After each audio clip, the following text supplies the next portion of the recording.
দুটো ভিক্ষে দাও বাবা। আমার পরানো যাহা চাই।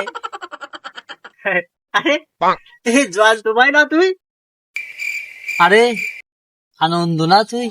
হ্যাঁ ভাই আমি তো। তা তোমার এই অবস্থা কে রে ভাই? কি হয়েছে তোমার? ভাই আর কোয়েন না ভাই, জুয়ো খেলতে খেলতে ভাই সব শেষ, একদম শেষ হয়ে গেছে ভাই। বাড়ি ঘর বেঁচে, কিডনি টিডনি বেঁচে, কিডনি বিডনি বেঁচে ভাই, এই গিলাসটা দ্বারা কিচ্ছু নেই ভাই। এমনিতে আরো 2 লাখ টাকা ভাই ভাই। আরে ভাই তোমার এত খারাপ অবস্থা, তাহলে তুমি বলা মরিয়ে দাও, তোমার বাইসে যে কোনো লাভ নেই। আর ভাই, ভাই মরতে তো গিরাম ভাই, তম মরা যদি ভাই যে বিষ কিনা তাহলে ভাই তো যে ভাই আমি তুমি টানে Baigan.